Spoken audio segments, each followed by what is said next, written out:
IMU recruitment Indian Maritime University recruitment 2024 starting date of online application వచ్చేసి 9th August last to apply 30 August 2024 so ఇక్కడ IMU Indian maritime యూనివర్సిటీలో recruitment notification for the post of assistant అండి and ఇది official notification so ఈ particular నోటిఫికేషన్కి మీకు అర్హత వచ్చేసి ఎనీ గ్రాడ్యుయేట్ అప్లై చేసుకోవచ్చు సో ఇక్కడ ఫస్ట్గా మీరు IMU అఫీషియల్ వెబ్సైట్ లింక్ వచ్చేసి ఫస్ట్ పిన్ కామెంట్లో ఇస్తాను అండ్ ఇక్కడ క్వాలిఫికేషన్ వచ్చేసి ఎనీ గ్రాడ్యుయేట్ అప్లై చేసుకోవచ్చు సో అప్లికేషన్ ప్రొసీజర్ వచ్చేసి మీరు అఫీషియల్ వెబ్సైట్కి వెళ్ళేసి మీరు అప్లై చేసుకోవాలి అండ్ ఇక్కడ క్వాలిఫికేషన్ వచ్చేసి minimum essential qualification all the applicants must fulfil the essential requirement for the post and other conditions stipulated in the advertisement they are advised to satisfy themselves so ఇక్కడ ఫస్ట్గా so ఇది official notification అండి so ఇక్కడ assistant vacancy number of vacancies 15 vacancies ఉన్నాయి finance స్ట్రీమ్లో కూడా 15 vacancies ఉన్నాయి so assistant vacancies వచ్చేసి unreserved 7 OBC 4 SC category 2 ST 1 EWS 1 vacancy and ఇక్కడ పే స్కేల్ వచ్చేసి పే లెవెల్ 4 అండ్ ఇక్కడ అప్రాక్సిమేట్గా 40,000 వరకు ఉంటుంది పే స్కేల్ సో అసిస్టెంట్ ఫైనాన్స్లో 12 వేకెన్సీస్ ఉన్నాయి దాంట్లో unreserved 9 SC category 2 and EWS category 1 vacancy ఉంది సో ఇది advertisement number for the post of non-teaching vacancies in IMU Indian Maritime University లో అఫీషియల్ నోటిఫికేషన్ సో ఇక్కడ నెంబర్ ఆఫ్ PWD కేటగిరీ కూడా కొన్ని vacancies ఉన్నాయి pay level 4 and last date apply వచ్చేసి 30 August 2024 so ఇక్కడ qualification వచ్చేసి any graduate apply చేసుకోవచ్చు and ఇక్కడ టోటల్గా ఇది అఫీషియల్ నోటిఫికేషన్ అండ్ సో ఇక్కడ అప్లికేషన్ ప్రొసీజర్ వచ్చేసి ఫస్ట్గా మీరు అఫీషియల్ వెబ్సైట్కి వెళ్ళాక 7 స్టెప్స్ ఉంటాయి 7 స్టెప్స్లో ఫస్ట్ బేసిక్ రిజిస్ట్రేషన్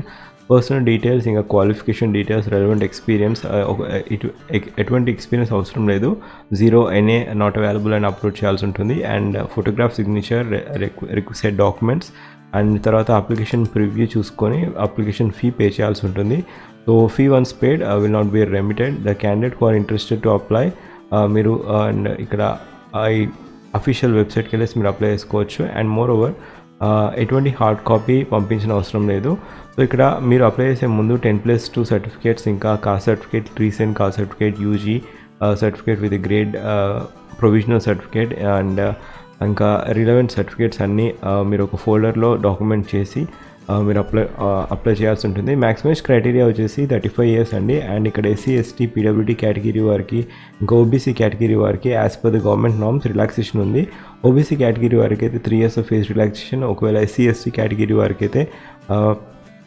రిలాక్సేషన్ వచ్చేసి 5 years ఆఫ్ ఏజ్ రిలాక్సేషన్ అండి సో ఇక్కడ అప్లికేషన్ క్రైటీరియా అయిపోయాక ఎనీ గ్రాడ్యుయేట్ అండి eligibility criteria any graduate so ఇక్కడ కంప్యూటర్ బేస్డ్ ఎగ్జామినేషన్ ఉంటుంది కంప్యూటర్ బేస్డ్ ఎగ్జామినేషన్ వచ్చేసి ప్రొసీజర్ ఆఫ్ ఆన్లైన్ సెలెక్షన్ వచ్చేసి కంప్యూటర్ బేస్డ్ ఎగ్జామినేషన్ ఉంటుంది so this computer based examination for the post of assistant finance and assistant shall be intimated to the applicants through email so date of conducting the examination వచ్చేసి 15/9/2024 so ఇది date of conducting the online examination కూడా ఇచ్చారు and ఇక్కడ application fee criteria వచ్చేసి so unreserved category వారికి 1000 rupees అండి and SC ST category వారికి 700 rupees ఇంకా GST కూడా ఉంది అండ్ ఉమెన్ క్యాండిడేట్స్కి ఎటువంటి ఫీజ్ లేదు women candidates or PWD candidates are exempted from paying any particular fee so ఇక్కడ ప్యాటర్న్ ఆఫ్ ఎగ్జామినేషన్ వచ్చేసి అసిస్టెంట్ ఎగ్జామ్కి finance and as well as అసిస్టెంట్కి MCకి క్వశ్చన్స్ ఉంటాయి టోటల్గా 120 క్వశ్చన్స్ ఉంటాయి so syllabus for this 120 questions వచ్చేసి గ్రాడ్యుయేషన్ లెవెల్ ఎక్సెప్ట్ ఇంగ్లీష్ వచ్చేసి 10+2 లెవెల్లో ఉంటుంది and rest of the syllabus వచ్చేసి గ్రాడ్యుయేషన్ లెవెల్లో ఉంటుంది సో ఇక్కడ general English general knowledge general mathematics logical reasoning and elements of information and communication technology ఇది వచ్చేసి అసిస్టెంట్ వేకెన్సీస్కి ఒకవేళ ఫినాన్స్ స్ట్రీమ్కి మీరు అప్లై చేసుకున్నట్టయితే assistant general English general knowledge mathematics reasoning ఇంకా elements of financial accounting cost accounting financial management audit commerce taxation and elements of information and communication so ఇది వచ్చేసి assistant finance స్ట్రీమ్కి exam and ఇక్కడ pattern of examination వచ్చేసి ఇలా ఉంటుంది so assistant ఎగ్జామ్కి exam pattern వచ్చేసి Part 1 Part 2 ఉంటుంది సో Part 1లో జనరల్ ఇంగ్లీష్ 30 క్వశ్చన్స్ ఉంటాయి English 30 questions 30 marks and 30 minutes is the time frame and next Part 2 వచ్చేసి Part 2 ప్యాటర్న్ వచ్చేసి 90 క్వశ్చన్స్ ఉంటాయి 90 క్వశ్చన్స్ 90 మార్క్స్ 90 minutes ఉంటాయి సో దాంట్లో general knowledge general mathematics logical reasoning ఇంకా elements of information and communication put together 90 questions 90 minutes and 90 marks టోటల్గా 120 minutes 120 marks. So ఇది pattern of examination for the assistant vacancy. And ఒకవేళ assistant finance వేకెన్సీస్కి మీరు apply చేసుకోవాలనుకుంటే so pattern of examination వచ్చేసి part 1 వచ్చేసి generalized English ఉంటుంది. English 10+2 level, 30 questions 30 marks, 30 minutes the time frame. Rest of the 90 minutes అనేది so all put together అన్ని fields ఉంటాయి. దాంట్లో GK, mathematics, logical reasoning followed by elements of financial accounting, cost accounting, financial management, audit. So ఈ relevant field core field as well as elements of information communication. So ఇవన్నీ 90 questions ఉంటాయి, 90 minutes and 90 marks. And టోటల్గా time frame వచ్చేసి 120 minutes 120 marks. So ఇక్కడ negative marking కూడా ఉంటుంది. For each wrong answer 0.25 marks అనేది deduct చేయడం జరుగుతుంది.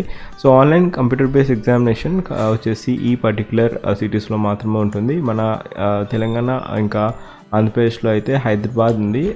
సో హైదరాబాద్ స్టేట్లో ఉంటుంది. అండ్ ఇక్కడ చెన్నై, లక్నో, న్యూఢిల్లీ, పాట్నా, కోల్కతా, గౌహతి, బెంగళూరు, ముంబై, భోపాల్, జైపూర్, కొచ్చిన్. సో ఈ పర్టికులర్ సిటీస్లో మాత్రమే ఎగ్జామ్ కండక్ట్ చేయడం జరుగుతుంది. మీరు 3 preferences ఇచ్చుకోవాల్సి ఉంటుంది while you are applying. And ఇక్కడ hall ticket, so the name and address of the test when you will be indicated on the hall ticket. So మీరు 60 minutes ముందే వెళ్ళి మీరు అపియర్ కావాల్సి ఉంటుంది. సో ఇది criteria. And last date to apply ఇంతకుముందు చెప్పినట్టుగా 39/20/24 is the last date to apply. So మీరు ఒకవేళ నా ఛానల్ ఫస్ట్ టైం వచ్చినట్టయితే so last date to apply వచ్చేసి 30 August అండి. Sorry for the miscommunication. Last date to apply 38/20/24. మీరు నా ఛానల్ ఫస్ట్ టైం వచ్చినట్టయితే జాబ్ అలర్ట్ ప్లేస్ చూడండి. రీసెంట్గా చాలా జాబ్ అప్డేట్స్ వచ్చాయి. దాంట్లో హైదరాబాద్లో కూడా ఈసీఐలో రిక్రూట్మెంట్ నోటిఫికేషన్ వచ్చింది. ఇంకా BECIL, ఇంకా వాకింగ్ ఇంటర్వ్యూస్ కూడా ఉన్నాయి. And Amazon work from home job కూడా రీసెంట్గా రిలీజ్ చేయడం జరిగింది నోటిఫికేషన్. సో మీరు ఖచ్చితంగా చూడండి, జాబ్ అలర్ట్ పేజ్ చూడండి. దాంట్లో డిఫరెంట్ జాబ్ అప్డేట్స్ ఉంటాయి. అండ్ రీసెంట్గా UCSL, ICMR, ఎయిమ్స్లో వాకింగ్ ఇంటర్వ్యూ అండ్ గేల్లో రిక్రూట్మెంట్ నోటిఫికేషన్, మిదాని హైదరాబాద్లో వాకింగ్ ఇంటర్వ్యూ అండి. And KV recruitment, Kendriya Vidyalaya, ఇది కూడా వాకింగ్ ఇంటర్వ్యూ. ICARలో recruitment, Balmer Lawrie recruitment, ACL recruitment, ఇంకా NCCBM రిక్రూట్మెంట్, TIFR రిక్రూట్మెంట్, IBPSలో స్పెషలిస్ట్ ఆఫీసర్ రిక్రూట్మెంట్, HUDCUలో రిక్రూట్మెంట్, ICMR రిక్రూట్మెంట్, ITBPలో ట్రేడ్స్మెన్ రిక్రూట్మెంట్, NCRT రిక్రూట్మెంట్. ఇవన్నీ రీసెంట్ నోటిఫికేషన్స్ అండి. సో దయచేసి జాబ్ అలర్ట్ ప్లేలిస్ట్ చూడండి. ఈ పర్టికులర్ నోటిఫికేషన్కి లింక్ వచ్చేసి ఫస్ట్ పిన్ కామెంట్లో ఇచ్చాను. And thank you, have a wonderful day and all the best.